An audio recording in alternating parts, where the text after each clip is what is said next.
How's the whole working from home thing going for you? Whoa! What? No! Guys, does anyone have my iPad? Close your eyes. Gently deepen your breath. Babe, your boss is FaceTiming you. What? Vivian? This is not good. Morning. Good morning. So Project Pandora's box is back and we need to present new designs on Monday. Oh, and it needs to be recyclable. Any questions? Yeah, when you say recyclable. Good. No!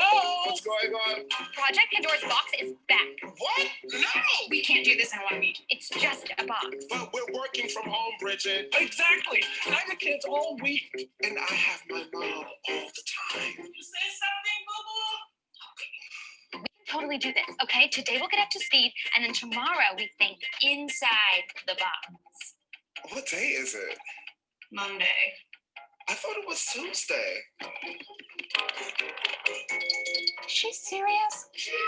10 minutes for lunch. It takes 15 minutes to make lunch. Oh, so you got my schedule. Okay, so I'll send over the rebrief. Does anybody have a spec sheet? Wait, I think I have it. Perfect. Scan it and send it. I don't have a scanner. There's one on your phone. Where? To send notes. Oh, this is really cool.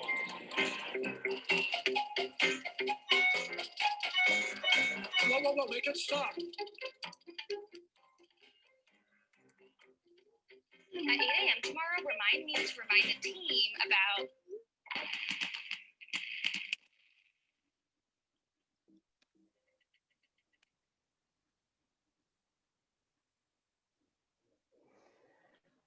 So, hello and welcome everybody to our third The Future of Work conference, this year devoted to the topic of remote work.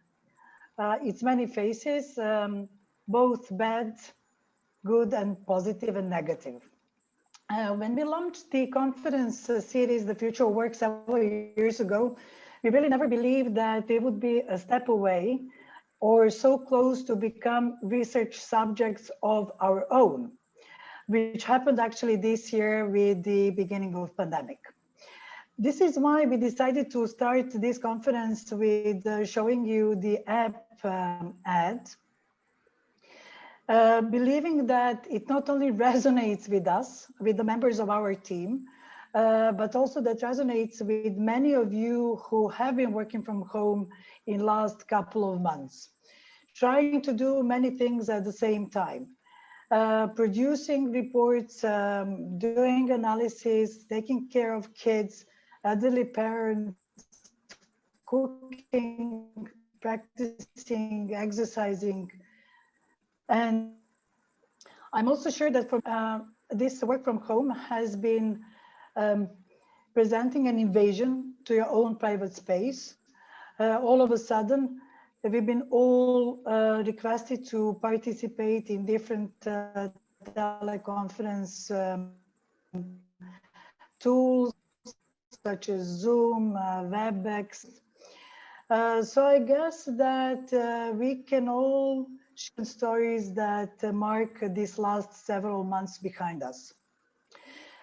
This is why when we've been thinking of this conference, we selected the subjects that are actually coming from our own experience as individuals, that is one, but also they're stemming from our interests in the future, because we would simply like to learn more how this world of teleworking is going to look like and how this is going to affect us, in what senses and in what depth and breadth.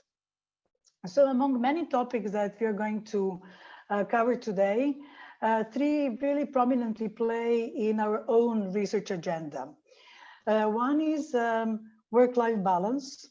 As you can see from the Apple ad, this is really maybe the most important topic for all of us.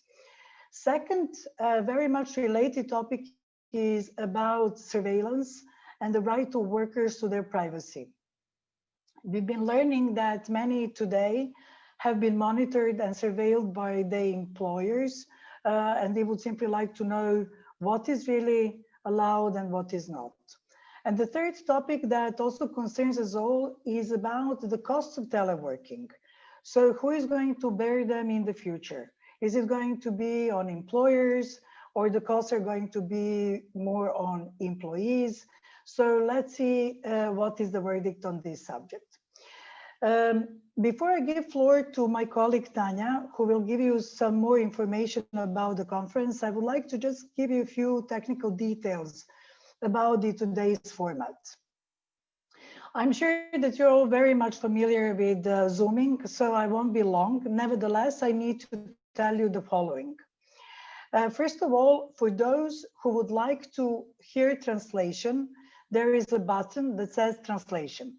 So you can pick the language that you like, Serbian or English. If you don't need the translation, please just switch the button that has on itself the words off.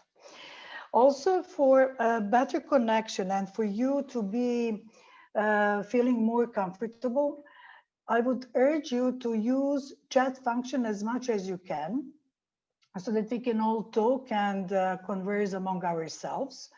Please keep mics and videos muted, because it is going to be easier for this unstable internet connection to survive all these 4 hours with us.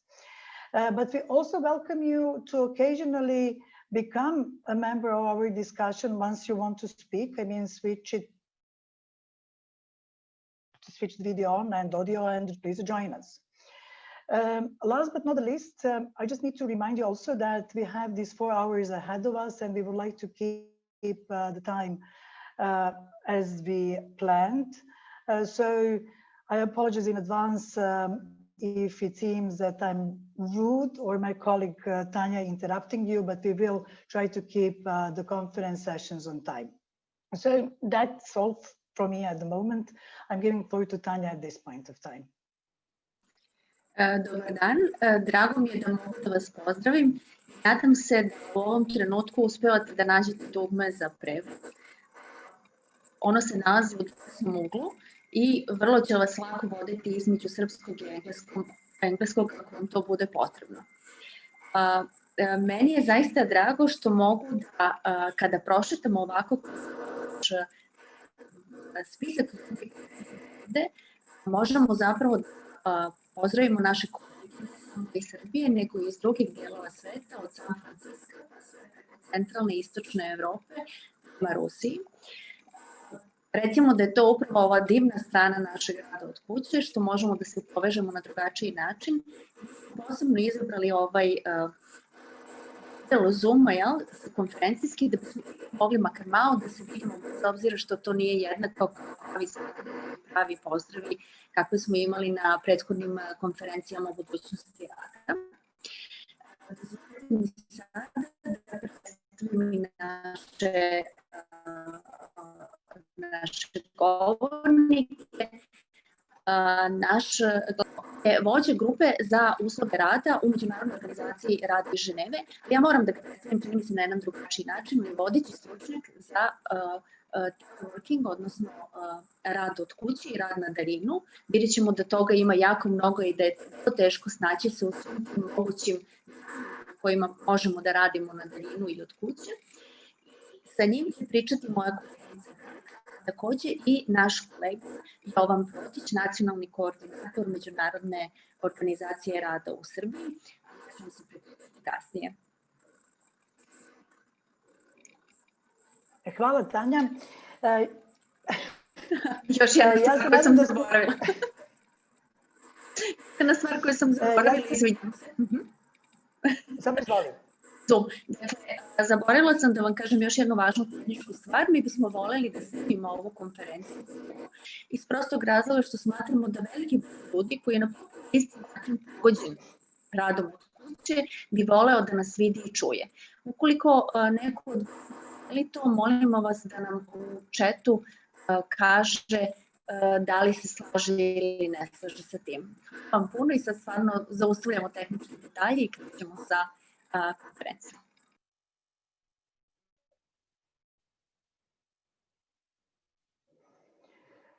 Znači sada mogu ja. Hi John again. It's a great pleasure to have you with us. Tanya introduced you in Serbian.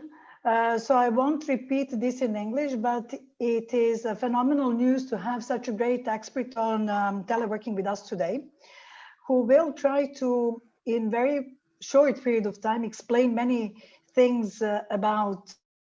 So to start with the first question, can you really tell us what is the difference between all these definitions and notions we are using at the same time, such as telework, remote work, work from home? Are these all notions the same? Is there any difference? And if there is, why it matters? Well, thank you. First of all, Branka, thank you very much for having me. It's a pleasure to join you. This has been quite a wild ride for me too. I mean, even as somebody who's been working on telework and also practicing it, but not full-time for many years. Full-time teleworking since March, twice in the office, twice back to the ILO office in Geneva, and the rest of the time teleworking. So I've been learning a lot myself too. The basic things you're asking, are there differences? There are nuances of differences.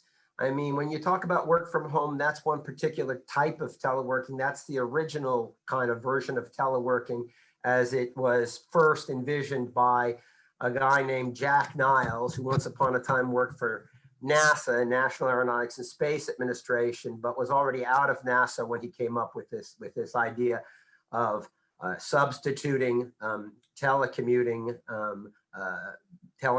as substitute for transport. So basically substituting commuter transport via telecommunications or telecommuting from back in the 1970s. So that's sort of the original concept, working from home. But that's evolved over many years, and it's become far more typical, frankly, to work all over the place.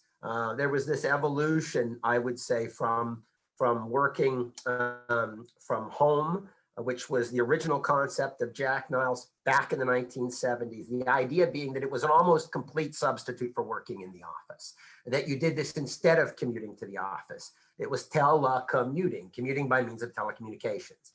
That evolved over time, and by the 1980s and 1990s, we're already seeing this sort of mobile teleworking using laptops and things like that. Laptops, big old clunky laptops. So basically going from an office environment, home environment, but also being able to work at places in between. I myself remember going on business trips, taking my laptop, working on the plane, working in my hotel room. This was fairly new at the time, you know? So this was evolving, what I call mobile work. I think of it in terms of generation. So home office is the first generation, second generation being mobile work. And then with the coming of the internet in the 1990s first, and then going back, it really changed things dramatically, because the internet meant that with a very small device, and even with something as small as a phone, a smartphone, you could literally work from anywhere at any time, as long as you had an internet connection. Now that's not everywhere, and some connections, as you pointed out, are better than others. And this is a challenge right now, because I know my internet connection out here in rural France, 40 kilometers from Geneva, isn't always terribly stable. And I know you have some of these issues too. So, but the concept being working anytime, anywhere is possible with this. So I call it virtual teleworking. So this is sort of how things have evolved. And when you talk about these other terms, remote work is essentially it's the same thing. It's simultaneous. It's the same thing as working remotely is the same thing as telework, except for it's possible to practice remote work without ICTs, without information communication technology. In fact, working at home is very, very old. We've been working at home. I mean, farmers work at home. In the agricultural era, everybody worked at home.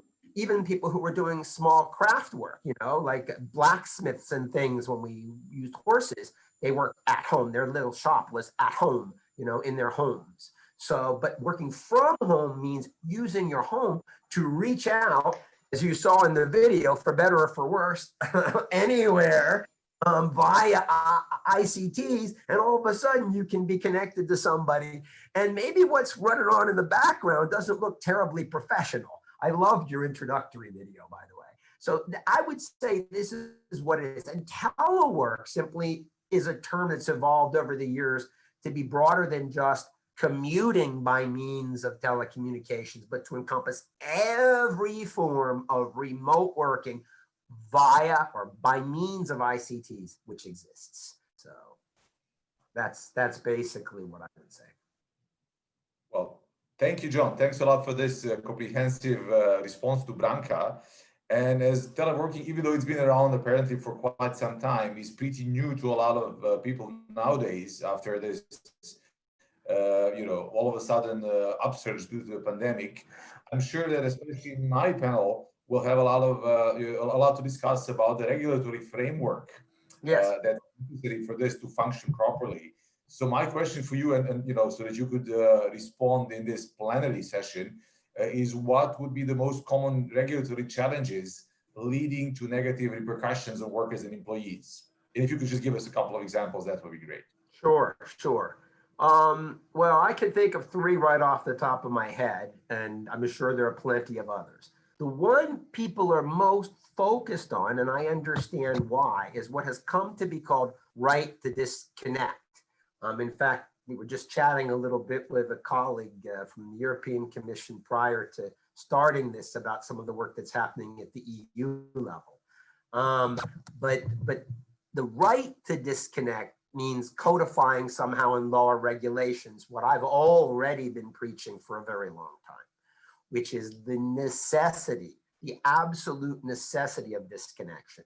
And no matter how you do it, and whether or not it's a right enshrined in law or regulation or through a collective bargaining agreement, which is another way to do it, like in Scandinavia, or whether it's a company level thing like many companies in Germany do, you have to ensure that people can disconnect at times specifically reserved for personal life.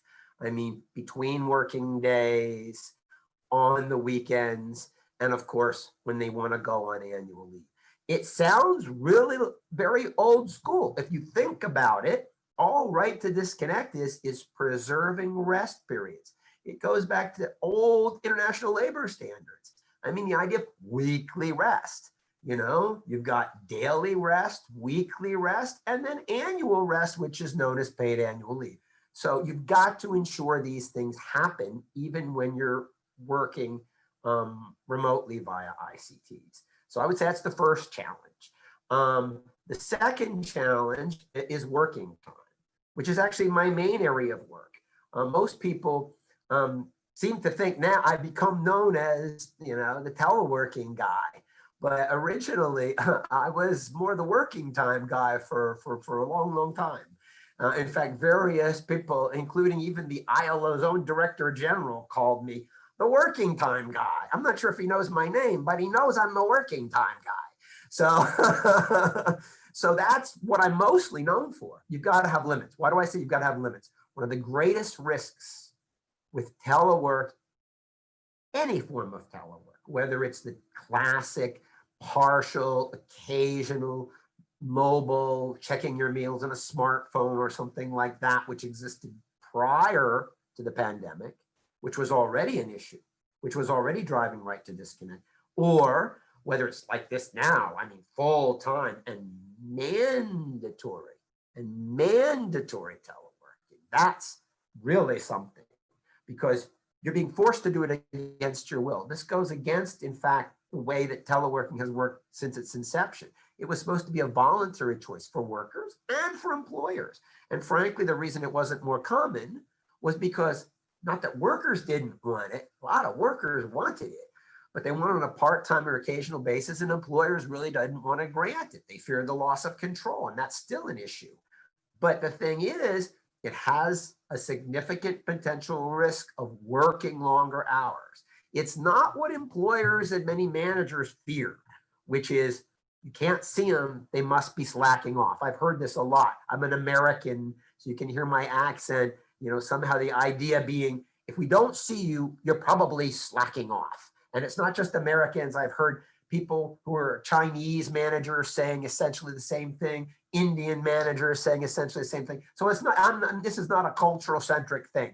And in the studies I have done across 15 countries, every single country this came up, every single country, more or less. But that's not the risk. The risk is working too many hours. The risk is working too long. You know, so you've got to have a way of managing that. And part of the way you manage that is you give time sovereignty, you give control to the worker in terms of how they manage their working hours so that they can achieve set objectives. That's a key thing. You have to manage by objective. And a lot of managers aren't very good at this, but you've got to do that to make telework work. And then you can rearrange and organize things so that you can be most productive, which can keep your working hours at some reasonable level. Of course, you also still have to have working hour limits enshrined in laws, regulations, collective agreements, etc. You still need those working hour limits. But to make them real in practice, because we know there's a lot of places with nice laws. Go to East Asia.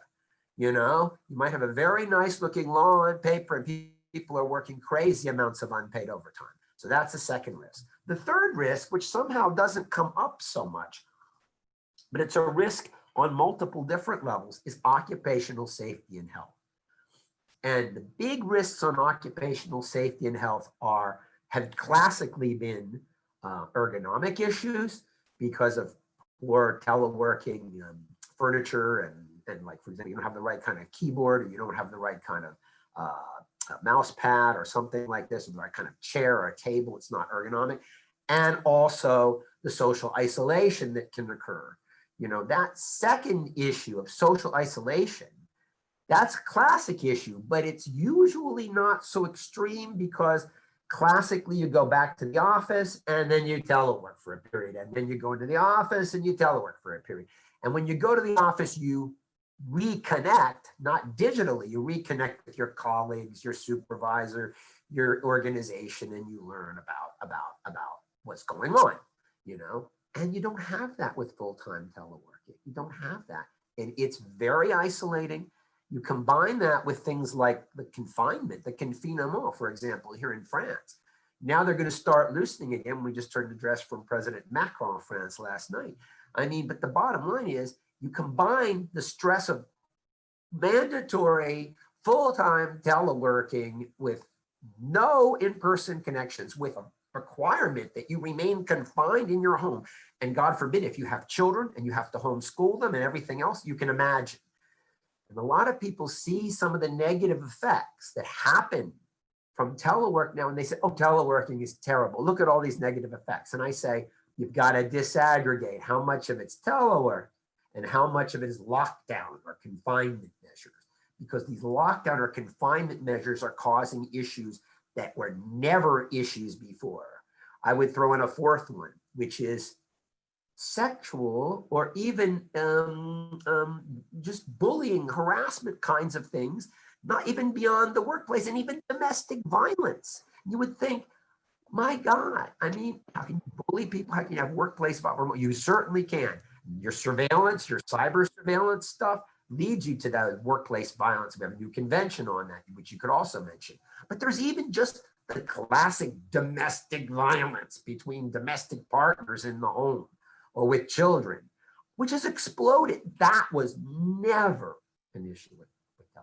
Never. I've never seen it in any of the literature I've read. And that's a special feature of this full-time mandatory lockdown teleworking, which is a tremendous challenge. Jon, so now you listed so many challenges. I need to ask you, is there any positive sides to teleworking or not? Well, I think there's a lot of. Please list three. Okay. Well, there's a lot of positive sides. First of all, the first thing I keep saying is, I'm going to insist on this, so I need a cup of coffee there. This isn't normal telework. I mean, and even when Jack Niles envisioned working from home on almost a full-time basis or from close to the home in satellite centers close to the home back in the 70s, he was never envisioning this as being mandated, as being forced on people. But of course, we've done that out of desperation in order to keep our economies going, in order to keep businesses and other organizations operating. ILO's done the same thing, but while minimizing the spread of this terrible virus, which is so contagious and so risky and so dangerous. So this is not normal. So I would say that to start. I think one of the first things, which is classically important, which I certainly benefit from out here, is avoiding commuting. I mean, it's quite a long commute. And when I eventually do have to go regular commuting here, I will have well over an hour to my office. And I'm lucky because I'll have a commuter train I can take and I can walk to the station. Most people who have to commute in some kind of vehicle, whether it's bus. I mean, I'm in a train, but it's not the same phenomenon. In a nice modern train that runs smoothly and you're not smashed together, you've got plenty of space and you can sit and work on the way in and work on the way out. It's like when I took the metro in Washington, DC on the way to work. Very pleasant commute, not smashed in a bus or in your own vehicle, you know, driving, stressed out. Now imagine if you're doing that in a place like Sao Paulo or Mexico City or Mumbai in India, you know, with 20 million people and cars going all over the place and bad pollution. I mean, this is the stuff I came up with. Some of my contributors, for example, from Brazil came up with this. And the pollutants you're being exposed to. So you've got the stress of commuting and the pollutants you're being exposed to. And some places we're talking about 2-3 hours each direction. So that's a huge advantage. In my case, it wouldn't be so bad, but still, I'm talking about an hour and 15 minutes probably, or an hour and 20 minutes to get to work with my various connections that I would have to walk down to my train station and take the train 50 minutes into Geneva and then take the bus from there until I'd get to the office. It'd be a good hour and 20 minutes if I make my connections right. I mean, so that's one big advantage. Another big advantage if telework is practiced correctly is something we call time sovereignty.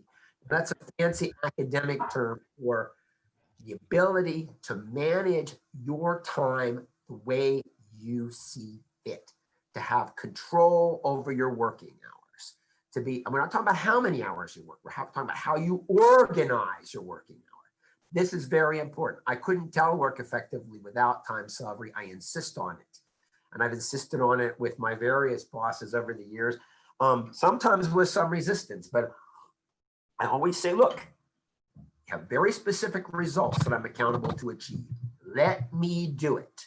Let me figure out how to do it. And when I had the opportunity to put this into my guide, which you're probably going to mention, teleworking during the COVID-19 pandemic and beyond, because it's also for the future, one of the things I insisted on from the beginning as one of the main focus areas is to have time sovereignty, to give workers the ability to control their working hours in exchange for very concrete results that they're accountable for achieving.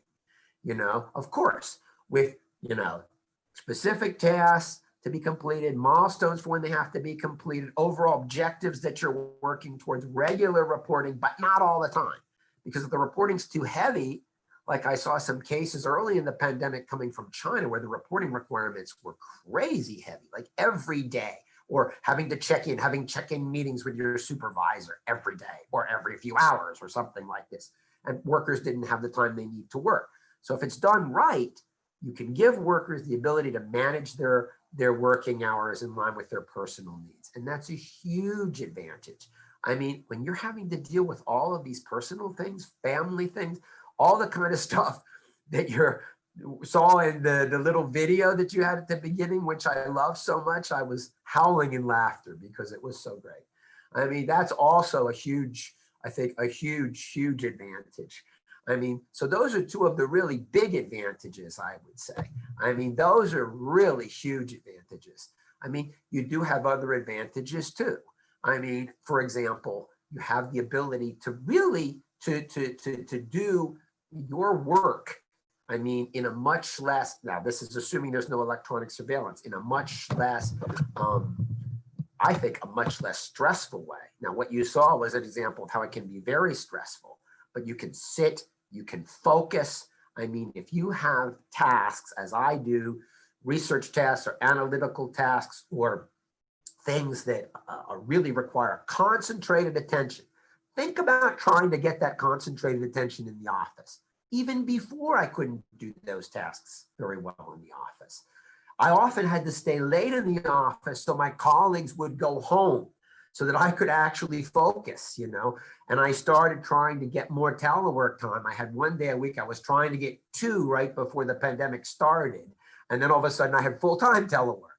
But it's because in the office, you know what it's like. I mean, the phone rings. Okay, so you put your phone on, but even if you put your phone on automatic messaging, the lights are flashing, the emails are coming at you. I mean, the colleague is knocking on your door. Hey, can I talk for 5 minutes?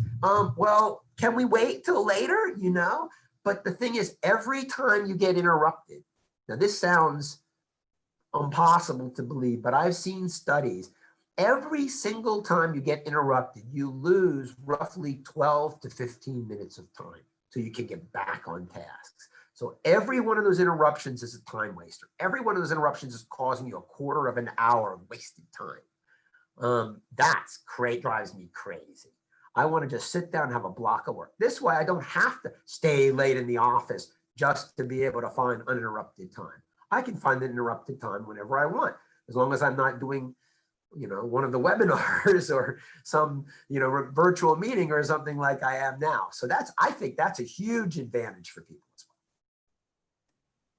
well. Great, thanks so much. It's good to know that those advantages definitely exist. Although I could debate you on this last one, because sometimes my noisy neighbors make me lose a lot more time than what I do at the office, especially because my working. That's interesting. You know that my actually working hours don't really overlap with the institution that hosts me, so it gets pretty nice and quiet after 4 p.m. But yeah, let me not debate you on this. It just we all know that not all the jobs and not all the people and not even all the sectors are fit for this transition into teleworking so easily. So my next question for you is going to be, on the basis of all this wonderful data that you have assembled in the report that we've seen, in the ILO guide that you've primarily drafted, could you make an educated guess or an estimate of how much of this global economy could actually, you know, perform this transition into teleworking? That would be really good to know. And what are the circumstances needed for that? That is a tricky question, okay? I mean, and I myself have not done research explicitly on this topic, but I'm knowledgeable about the research that's been done. First of all, I want to be very careful about what you mean by transitioning to telework, and this may get into some later questions that we've talked about. I don't see telework replacing work in the office or work at the employer's premises, even for those positions which I call teleworkable. That's what you're really talking about, I think. What is the proportion of all jobs which are teleworkable? And that really depends dramatically on the level of development. There, it's really a dramatic difference. For example, in Europe, for example, North America, also in advanced economies in Asia, like Japan, for example, the Republic of Korea, Singapore, places like this, Australia. I mean, there you're talking about, I think, between 30 and 40% of jobs. I don't want to be too precise. Let's see a range between 30 and 40% of jobs, which could be telework on a regular basis. I hope they won't be full-time teleworking. I think that'll be fairly limited to certain kinds of companies, the Facebooks, maybe the Twitters, you know, the Googles, the other people who are already they're so tech enabled, they could work from just about anywhere except the moon. You know, I mean, this is part of the way they live, but I don't expect that to happen for most. I don't expect that to happen for most. I expect it, like I said, to be on a partial basis, maybe half time that's ideal, really. I mean, but the less developed the economy, the less able to do telework. I've seen different estimates by different organizations. I think World Bank produced one.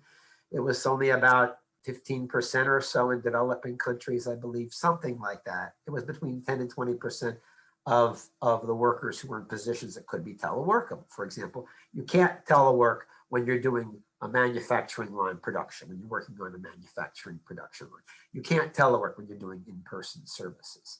You know, you can't telework if you're, for example, in a convenience store at a checkout counter. You know what I mean? I mean, you can sell some things remotely, like, for example, everyone knows Amazon sells retail products remotely, but there are still these stores, various kinds of stores that only focus on in-person clients, and you can't see those moving to a remote model, for example. So in a developing country, or in places where agriculture, for example, is dominant, et cetera, you're looking at much lower rates of telework. I saw a study, because I was collaborating with them, from El Salvador, where they actually estimated the proportion of workers who could telework. It was 10%. It was only 10%. You know, that doesn't surprise me at all. So it really depends a lot on the level of development of the economy, and the kinds of jobs, the mix of occupations which are in there. It's hard to make a very precise estimate, but I think it's dramatically higher in more advanced economies and dramatically lower in less developed economies. And of course, again, this is another kind of digital divide. We've been talking about digital divide since the 1990s. I think that term was originated maybe in the Clinton administration when I was working in Washington for US Department of Labor. But we've been talking about this as another aspect of digital divide, which is why it's worrisome. Think about it. Those people who can telework, they keep working. They keep earning a living. They keep being able to, people like us are able to go on. Those people who can't telework have a horrible Hobbesian choice. They either don't have a job at all, or they have a job and they're exposed to the virus every day. So that's the kind of world we're living in right now. And I don't like that kind of stark division. I would certainly like to see more people being able to telework. And I think we will move that direction anyway, frankly. I think we're going to, just the direction of the evolution of the global economy over the years, there's more and more service and information jobs. The more service and information jobs there are, the more people can telework. So we'll move towards that, but it's never going to be everybody. It's always going to be a proportion of people. And I hope it will not be on a full-time basis, because that won't be good for any of our socialization. It certainly won't be good for maintaining professional bonds.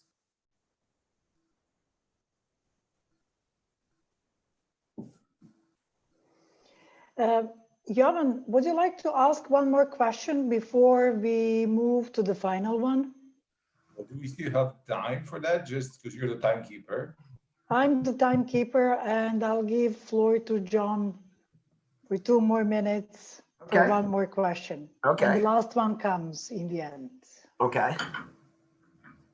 Well, the only one that we have kind of that we had in mind thus far was that whether this upsurge that we are seeing due to the pandemic, because this is going to come at our panels as well, whether this upsurge of teleworking that we are seeing due to the pandemic would last beyond the end of the pandemic. You kind of mentioned it now, regardless of how massive it was, because we do have reasons to speculate that once the pandemic is over, there will be various reactions from the employers, especially because they're going to be seeing also the different costs and benefits of it.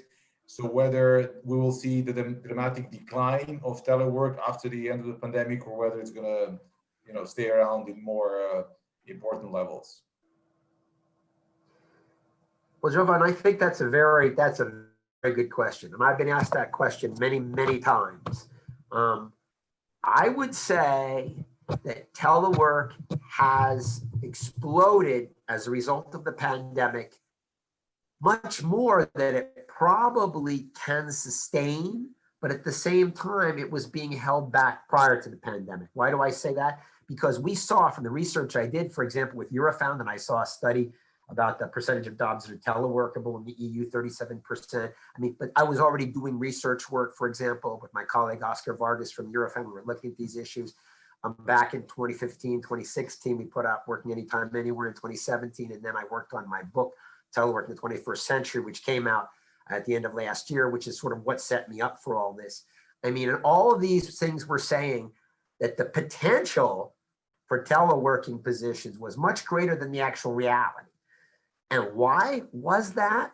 Across every country, and one of the few things that was true across every single country was people reported managerial and organizational resistance to telework because of the fear of loss of control over employees, like I said before.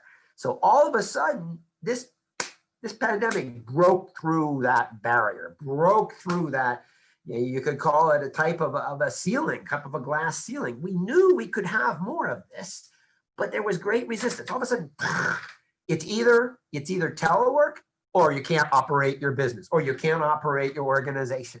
All of a sudden, it's okay, telework, full-time if necessary, we do it, so it broke through that barrier. So I think there's going to be much more telework post-pandemic than there was before. But I believe, and I also hope, it will not be the kind we're experiencing now. It will not be full-time unless that's desired by both employees and employers. It will certainly not be mandatory for the vast majority of employees, because this is highly worrisome. It goes against the core idea of telework as a voluntary work arrangement, not something that's imposed. I hope, really hope and pray that it will not be like this. I don't think that it will be. So I think what you'll see is a great expansion of telework post-pandemic versus pre-pandemic, but on a typically part-time or occasional basis. The question is, how frequently will this option be used? I'm hoping it'll be about 50-50, because the research that I've done, including with Eurofound, shows that the sweet spot for teleworking, the sweet spot is about half the time in the office to maintain connections with your colleagues and the organization and so organizational culture and all of that, and also about half time of concentrated work activity on specific tasks remotely, but I don't think it can ever replace regular work in the office, in the employer's premises. And as I said, I think to all of you when we were chatting about the preparations for this, I don't believe in virtual cocktails. I just don't think virtual cocktails feel the same as being able to walk up to somebody and chat, and then you move on to the next person and chat, and it just doesn't work remotely. I mean, virtual cocktail parties that I've seen that are remote just look very strained and very strange to me. So I don't think it's going to be replacing work on the employer's premises, work in the office, factory, wherever, but I do think it's going to have a much more important role to play post-pandemic than it did pre-pandemic. Sure. I mean, I love your comparison with virtual cocktails.